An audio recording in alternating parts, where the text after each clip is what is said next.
My sister's a lesbian. Whatever happened to hello? Hello, my sister's a lesbian.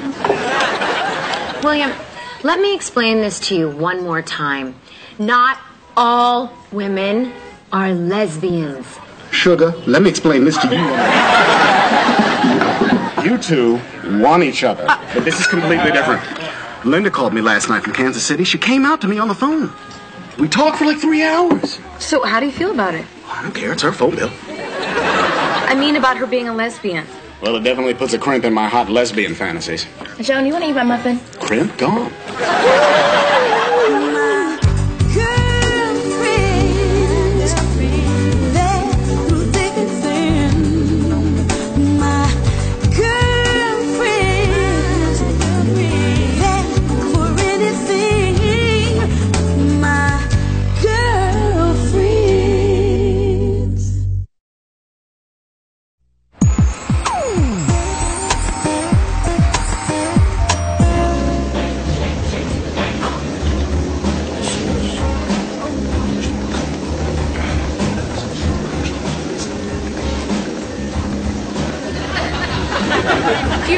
You're Ellis Carter, aren't you? Yeah, that's right. I thought so. Oh my God, I loved you in your last movie. You completely stole it from Matt Damon. Thanks. Actually, that was my second to last movie. Oh. Yeah, in my last movie, I played the lead. Oh, right. I missed that one. It came and went so quickly. It was very big in Sweden. Now, if you'll excuse me, Oh, right. Sorry. Hey, hi. Are you going to be using this machine long? Yeah. Could you maybe use one of the other ones? No. Okay, see, I'm training for the marathon, and it's a first for me, and this is the only machine that has the forest walk setting. Forest walk, and I find it really gets my heart rate where it needs to be. Training for the marathon, huh? Yeah. So, could you get off? I played someone like you once. Yeah, grasping for something you can control because you can't control the things that you really want. Don't presume to know me, okay? You don't know me. I knew you'd say that. You know what? Some of us who actually work for a living don't have all day to stand around and wait for the machines. So what I do isn't work? No, I'm sure playing make-believe is very taxing. You know what? Take your machine. Have your forest walk. Thank you. I hope you get mauled by a bear. You know what? Malcolm Jamal Warner completely carried you in that TV movie where you played the Siamese twins.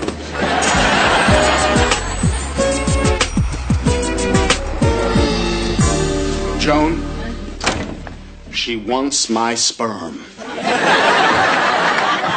I have no idea who or what you're talking about, but it's a pretty safe bet there's been some sort of misunderstanding. I'm talking about my sister. She called me again last night and revealed the real reason she came out to me. She wants my sperm to impregnate her lover so that their baby will be related to the both of them. Wow. Well, what are you going to do? I don't know. I was up half the night mulling it over. It won't be weird to create a baby and not be the father. Another way to look at it is that you'd be bringing a new life into the world. William, if you can handle this, it would be a very special gift to give your sister. Damn it, Joan, you're right. Not only do I owe it to society to propagate and carry on my obviously superior genetic code, but Linda has a birthday coming up. And a Dixie cup of DNA is a lot cheaper than that Katie Lang box set she asked for. Katie Lang? I'm such an idiot.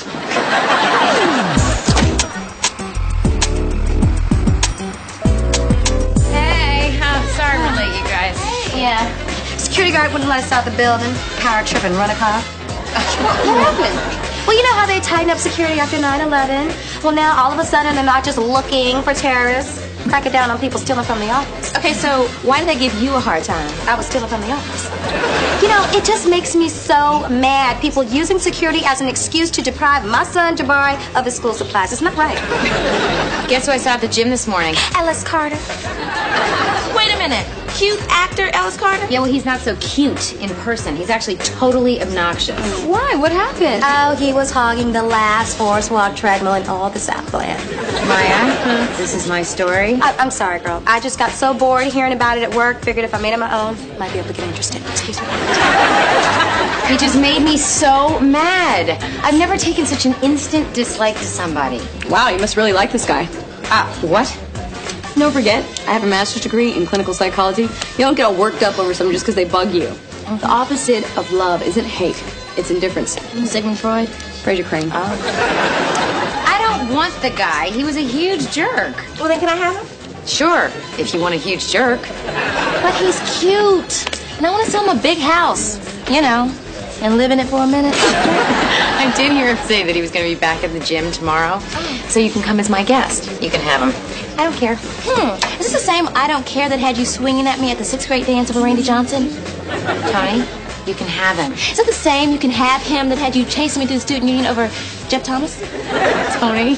Hey, I'm just checking. You've been training for that marathon. You might catch me this time. Hey, Willie! Oh, William, how'd it go with the fertility clinic? Oh, It didn't. You changed your mind about doing it? No, my mind wasn't the problem there, Lynn. Couldn't perform, huh? Who could? Put you in that little closet with a cup and a sticky magazine, and then you got the little woman outside. Are you done yet? Are you done yet? But all's not lost. They say I can fill the cup anywhere I want as long as I get it to them within an hour. Unfortunately, my house is a little too far away, but Joan's house is just 10 minutes away. No, William. Come on, I'll stop by when you're out. You never even know I was there. But I will know, William. Fine. All right. You just forced me into plan B.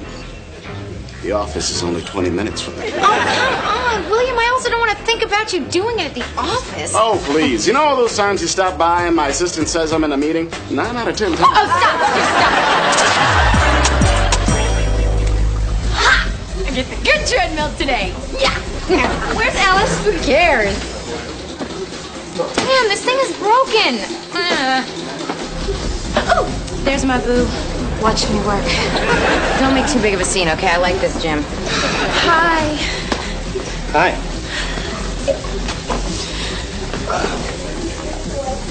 Hey!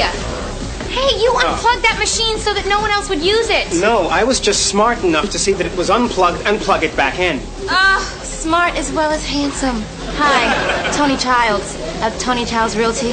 I specialize in results. Oh, hi. Sorry, but I'm not looking to buy a house right now. I specialize in all kind of results. Hey, even if I were to accept your little story about not unplugging it, I was here first. And now that it's working, I should be able to use it. What is it with you in this machine? It's a matter of principle. Speaking of principle, I really enjoyed your last movie. How is that speaking of principle? I specialize in results, not segues. Hey, I know that you actors are supposed to be self-absorbed. Yes, I'm talking to you. But aren't you also supposed to be loved and adored? I would think that being a jerk works against that. You know what? I love that scene where you talked that kind-hearted vampire off the ledge.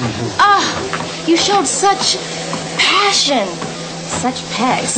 Wow, you really did see my movie. Well, not many people did. Well, my favorite scene was the one where you cried in the cemetery. The scene where I was naked. Oh, yeah. I didn't quite get the logic of that, but it somehow worked on a gut level. Forget the treadmill. This is not about the treadmill. This is about your arrogance and your dishonesty. You want honesty?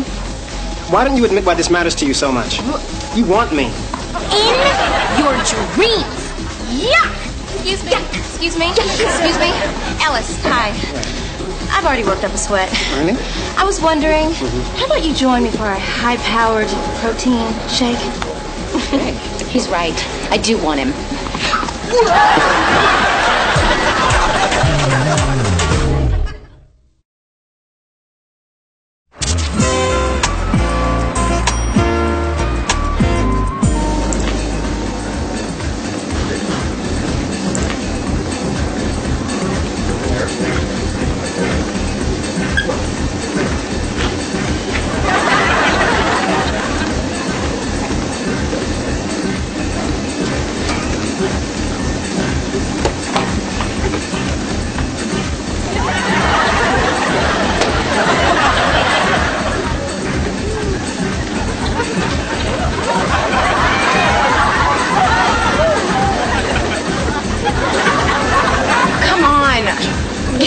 Best moves here.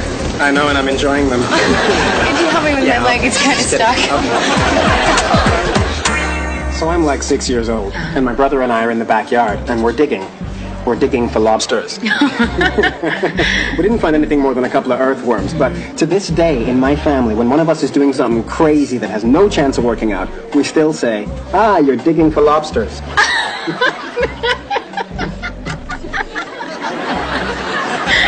Oh, God, you have so many wonderful stories about your childhood. Well, see, when you're an actor, you have to be really in touch with the things you've experienced, so you can draw on them when you have to. I love that, because as a lawyer, I just have to remember the difference between wherefore and heretofore. Acting's a very cool way to make a living, actually. I just love that I have a lot of time on set to think about life and the world.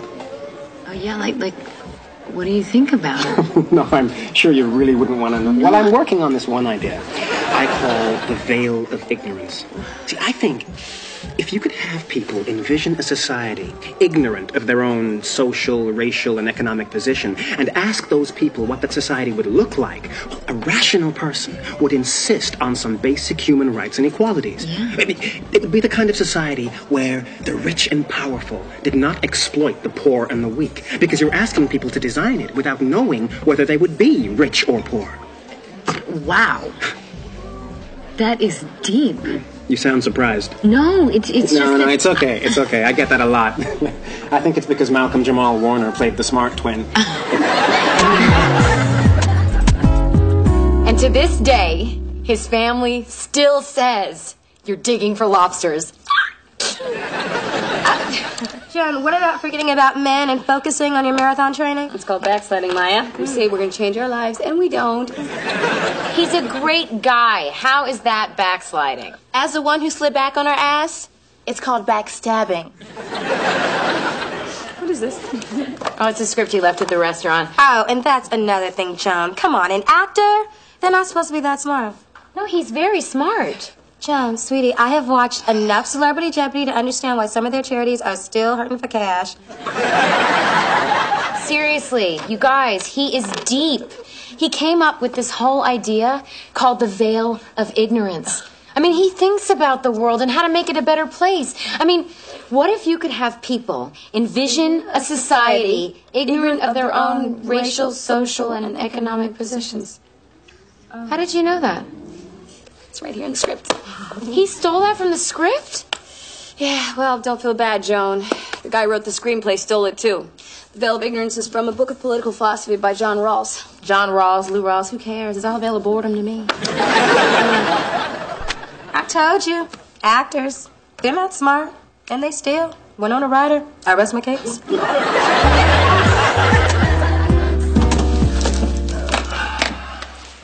Good evening, Zellner. Mr. Dent, working late tonight? I had some special matters to attend to.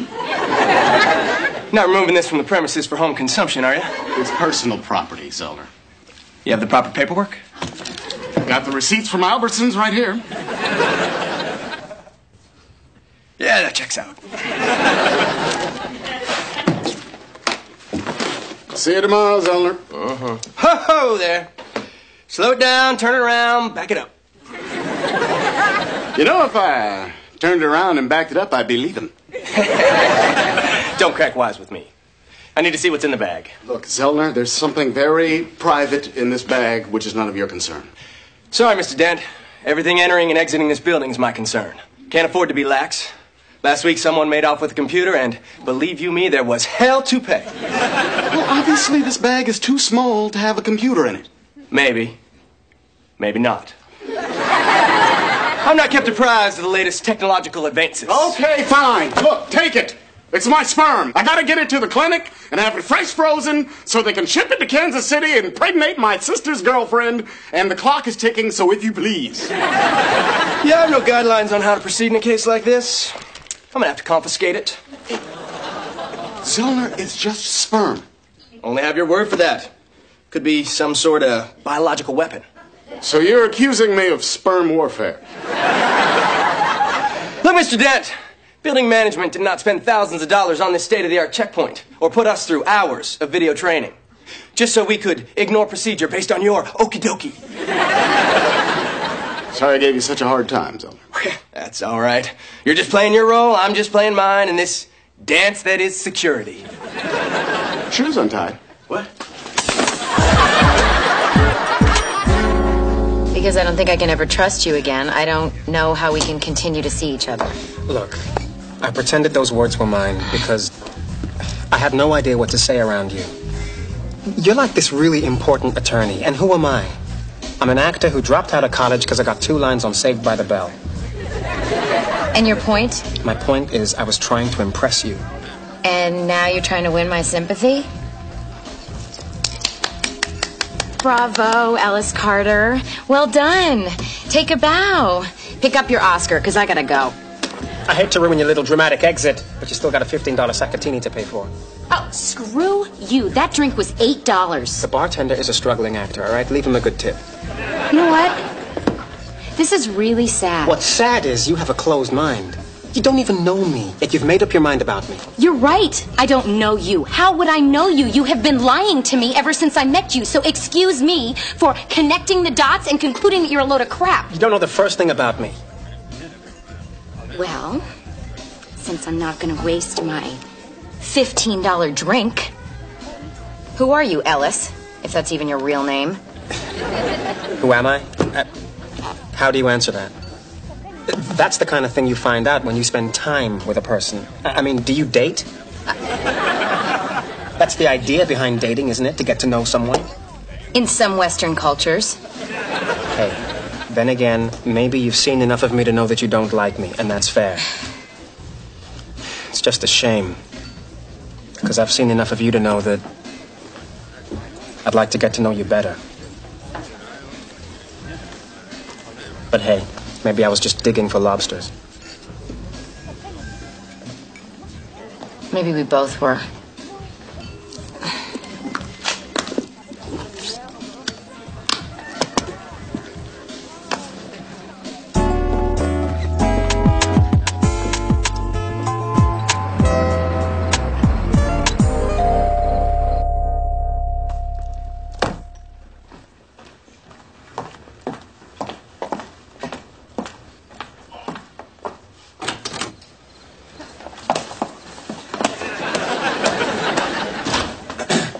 One, two, three. Ellis says he's very sorry he lied to you. Ellis says he's very sorry he lied to you. Break it down, break it down. Ellis says he's very sorry. He says he's very sorry. Ellis says he's very sorry. He lied to you. Did Ellis say anything about that $15 from a drink?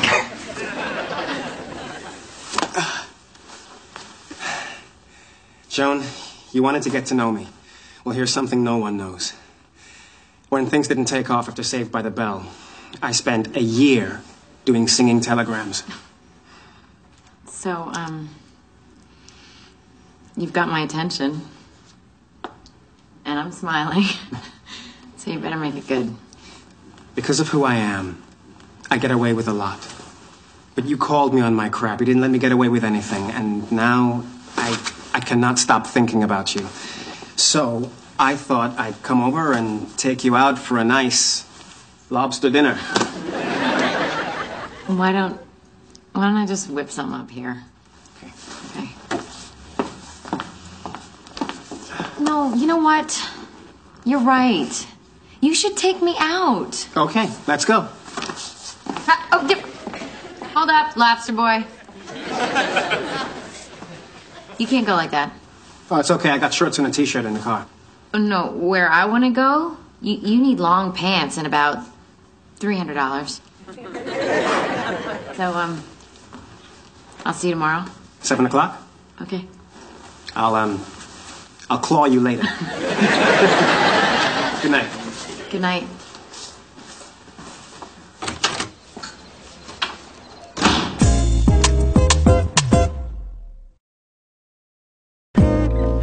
Uh-oh. We got a problem. The judge is never going to buy this argument in paragraph 3. Whoa. Hold on a second there, Joan. What, do you have a fix? No, but at this very moment, I'm impregnating a lesbian. It's not the way I thought I'd do it, but I'll take what I can get.